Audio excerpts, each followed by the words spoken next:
What's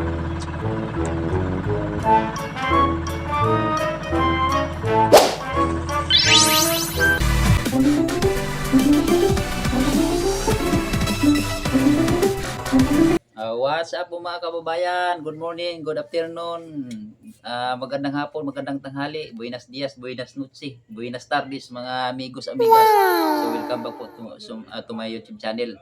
Salamat sa Diyos sa muling pagkataong ito. So ngayon po makikita na naman natin yung mga huli ng kaibigan kong si Brad Dave na talagang gusto talaga niya ipakita sa buong mundo yung mga huli niyang malalaking tuna. Nice. So, mamaya makikita natin. At saka doon sa mga bagong subscriber ko dyan, bagong viewers, kung hindi pa po kayo naka-subscribe, paki-subscribe po, paki-like and share. Para po para po maikalat sa ating mga kababayan, o sa inyong mga kaibigan, sa inyong mga pinsan, para makita po yung YouTube channel ko kung paano ko itinuro ang lahat ng mga technique, diskarte para malaman po nila. So ngayon, panoorin po natin muna yung video ng kaibigan ko si Brad Dave. So hindi pa tayo nakakalaot. So ngayon po pupuntahan na po natin.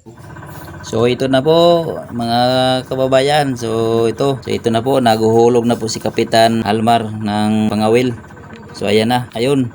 Bumabatak na si Kapitan Blue. Sakit ito sa umaano na rin, laglag na rin ng mga pangawil niya. So, ngayon po ito na po ang oras ng paghuhulog ng mga pamain natin.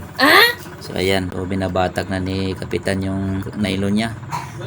So ayan, inaayos pa niya. Isa naman busy din sa kanyang nylon at inaayos para kung may kumain man na tuna, so hindi siya nagugulo. So ayun, inaayos ni Kapitan yung yun na, binatak na niya. So ayan, medyo malawak ko. Ito na ang isa, si Black and White ang damit niya. Ayun, dinawihan na si Kapitan at hawak-hawak na ni Sir Black and White yung kalahano. So yung isa kong si Sir Green, na rin sa ito na, dumakbo na si Kapitan. So, nagmamadali siya. So, ayun dinawihan na si Sir Green, oh. Yun pala, kaya pala tumakbo yun. Bumanat na si Sir Green. So naka-ready naman ito Sir Black and White. Yung matigas talaga. Oh. Ayun na si Brad Dave. Lumabas na. So may hinahanap siya. Yun. Ayos ni Brad Dave yung nylon. Sir Green naman ang umaatake. Yung bumabatak. Bumakbak na si Brad Dave. At si Sir Green. Yun, parang pinawisan na yata. At umano na sa kanyang mukha. So nandito, dumating na si Sir Blue. So ito. Yun, tumulay na siya doon sa kabila. Ito na si Green. Bumanat na si Sir Green. Ayun, si Black and White tumigil ito yun, talagang medyo malaki-laki to at medyo matigas. Nahirapan si Sir Green pagbatak. So ganyan po yan kapag talagang malaki, hindi mo kayang persahin yan, mapuputol yan. Yung isa si Sir Blue nandun na sa unahan, nag-itsa na ng kanyang pain. So ito na si Brad Dave, naka-ready na rin, umaano na rin siya sa kanyang mga ganso at pamukpok. Talagang napalaban si Sir Green. Si Brad Dave, hindi siya mapakali. Tinitingnan niya kung okay ba yung lugar o pwesto kung saan niya titirahin. So yun, medyo natulala si Black and White na medyo malaki masyadong yun kumaplos na sa kamay ni Sir Green. At buti mabilis din to si Black and White. Nalimutan natin yung mga pangalan nito ni kaya ito na si Sir Green. Yung pinapalaro na niya yung tuna. So yung isa naman si Sir Blue nandun, naayos na yung mga kawil. Si Kapitan Almar, kaya lang yung hindi nahirapan ako magbigkas kay Kapitan Almar. Sir Blue na. Sir Blue at si Sir Green, color coding pala. Color coding. So ayan, bumatag na si Sir Green. Yan si Sir Green po ngayon ang nadadala ng bola. So ngayon talagang nakabantay yung mga kasama niya. So yung isa si Sir Blue, kahit malayo lingon-lingon siya kay Sir Green. Nandito na si Brad Dave. Talagang may mahinahanap pa siguro ng isang ganso. So ito talagang nakahari din naman si Sir Black and White. Sir, kunting ingat dyan, daming nagagapos dyan kapag ikaw ang naghahawak ng kalahan. Ito si Brad Dave, talagang nakapwesto na siya. itong nakahubad si Bradib. So napalaban talaga si Sir Green, no. Medyo malakas talaga yung tuna na to. O anong isda kaya to? Surpis o manumbok o malasugi. Lumapit na si Sir Kapitan Blo. Inaayos niya, chine-check niya yung mga kawil na nakalawit sa likod, sa gilid at sa yun. Si Sir Dave ayos muna ang panonood niya kay Sir Green. So itong matibay ito si Sir Green sa batakan ng tuna. So daan-daang tuna ng na-encuentro nito. So ayan, mga kababayan, mga kapatid, so shout out sa inyo dyan sa nanonood ng video ito. Salamat sa walang pagsawang pagsuporta sa mga video ko. At nandyan pa rin kayo. Shout out sa inyo dyan sa anong kayong panig ng mundo. Shout out sa inyo dyan, Luzon, Visayas, Mindanao. Talagang mapirsa ang isda na to. Parang may sinising niya si Bradley, kailangan mong suporta, nandito lang kami sa tagiliran mo. So ayan si Sir Black and White. So nakahanda din siya. Yun, medyo sumunod na yung tuna. Nasaktan na yan. So ito si inaano na niya si Banyera. Siguro lagayan niya ng mga bato, pain. So ayan, bumabanat na si Sir Green. So tibay ni Sir Green, talagang malupit bumatak ng tuna. Ayun, ito naman si Sir Black and White. So nagmamatsyag lang siya kung anong galaw ni Sir Green. So talagang ayun na si Sir si Kapitan. May huli pa siyang dorado, laking dorado ayun, bumakbak na, lumutang na yung tuna. So kailangan bilisan mo yan at pag lumuag matatanggal sa bunganga yan. So kailangan mong tansyahin na laging mahigpit. So ito na si Kap, tinitingnan niya. So malaki ang tiwala niya sa kanyang mga tauhan kasi alam niya, sanay na sanay yan sila. So ayan na si Bradib, kaupo na, nangalay na siguro si Kapitan. Yun, tumayo na rin si Sir Green. So nahirapan siyang mangalay kasi yun si Bradib. So nagulo na yung nylon, kailangan ayusin. So ayan na, talagang medyo mahirap kalabanin ng mga ganitong malaking isda. So ayan na, hawak na yung malabato, malapit na. So, si Bradib nakahanda na sa kanyang ganso. So ayan, malapit na. Kailangan konting timing pa nila yan. Pag yan na yung mga tangulo, diretso na yan. Yan sa mga taga New Zealand, shout out sa inyo dyan.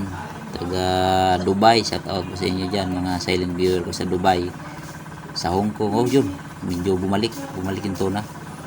So kailangan nakahanda kang magpaluag na Sir Black and White.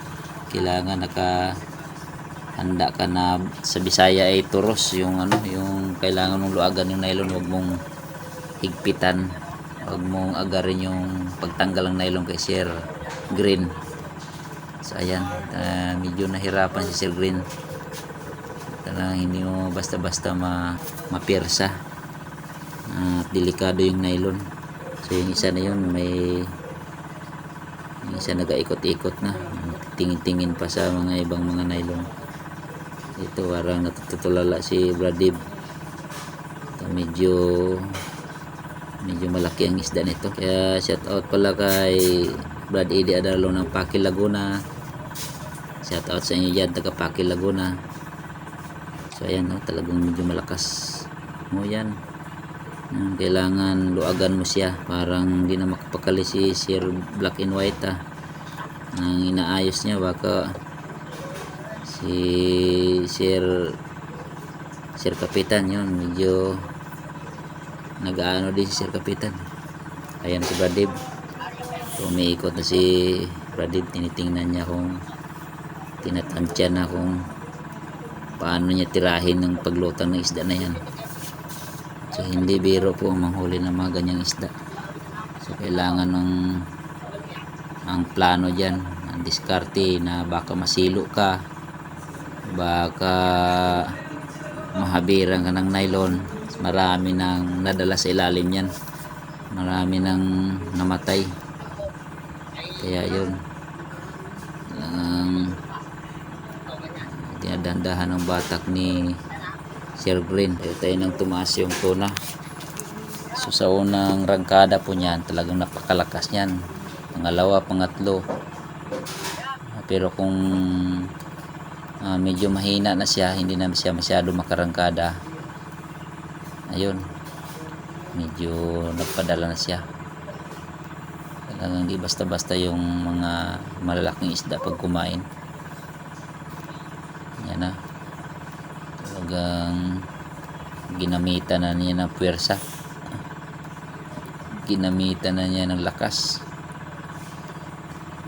So, ubos lakas yung ginagawa ni Sir Green. Ang baon na yan sa mga kamay niya yung nylon. Pero ang tibay niya, parang baliwala lang sa kanya. Oh, yeah. Kunting alalay. Ito, sobrang laki ng isda na to. Yan, binitawan na ni Sir Green. Talagang hindi kaya, bumulusok na naman. Hindi mapipigil-pigilan yung bulusok niya. So talagang ingat kayo dyan. Ikat ka, Sir Black and White, at baka mahawiran ka sa liig. So, hindi kayanin yan pag yan ay mahabiran ka yan. Nakaputol ang liig yan. So ayan na. Ayan, talagang grabing lakas ng ano na to, ng isda na to. Yun, mayroong inayos si Bradib. Bradib, ay ingatan mo yung mga nakausli dyan, ayusin mo at baka masabit pagbulusok ng tuna. So yan, talagang grabe yun, yun yung mga batak na yan inaayos talaga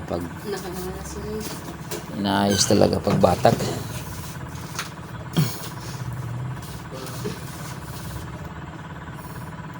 So yun, tumayo na si Black and White ng street talaga na si Badib. Nakatungo na, halos hindi na may tingala yung liig dahil excited na sa isdang ito.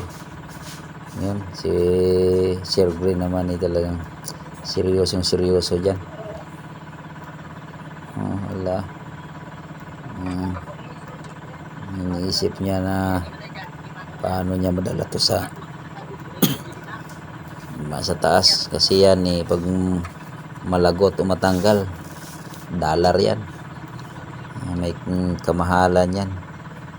Para kang yun na si Bradib, kung mayroon siyang inaayos, talagang sinusure niya kung saan dadaan yung nylon.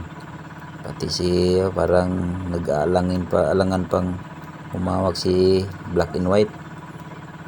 So ingat po. Ayan, yun yung tawas po, tawas na inabot ni Bradib kay Sir Green. Yan po yung pangpawala ng dulas ng nylon. Yun, kung wala yan, madulas yung nylon hawakan. Kapag malagyan siya ng tawas, so yun, parang kumakapit yung nylon, parang walang dulas. Kaya lagi kaming may mga tawas. So ito, talagang si Kapitan nag-iikot sa buong bangkayan, lumapit na si Kapitan. So siya naman siguro ang babatak. Ayan, talaga ito ang mga veteranong mangkukuha ng tuna. So yan si Kapitan ng bumanat. Bumanat na siya. So simple lang yung batak niya, pero hindi ramdam ng tuna yan, pataas na siya. Medyo pinagod si Sir Green. Ito na, may inayo si Sir Black and White. Ayun, si Bradib naka-ready ng kanyang Armalite. So pagkalabit na lang yan. Yun, dalawa ito. Handa kayo, handa. Ayun, umikot na. Ayun, ang laki. Talagang grabing ikot niyan. So ito, nakikita natin. Ayun na. Ang ganda ng pagkadali, kitang-kita sa kamera. So yun, naka-ready na si Bradib. Yun pa, dali. Ito pa, isa pa. Ayun, wala nang kawala. Dalawa na yung ano, ganso yun. Tuti, pinupok na ni Sir Kap. Yung Kap, yeah, pak. Talagang tinira niya ng ang galing niyang pumalo. So, okay. Ilang palo lang yun eh. Dali agad niya. So, inabot nila ni Sir Green at ni Bradib kay Sir Kapitan. So, ayan, medyo malaki talaga to. Hindi kaya ng tatlong tao to. So, ayan na. Ayan, handa. Ready, get set, go. Yun. Medyo mabigat siya. May kalakihan tong tuna na to. So, ayan. So, maraming salamat sa nakapanood sa video ito. Salamat uli, ang laki nasa mga 70 kilo to. So, yung palikpik malalaman natin sa palikpik. So, ayan, maraming salamat po sa inyo mga kababayan. Thank you for watching sa iba't ibang panig ng mundo. So, ayan na po, dyan po natatapos yung ating video at bahagi sa inyong lahat.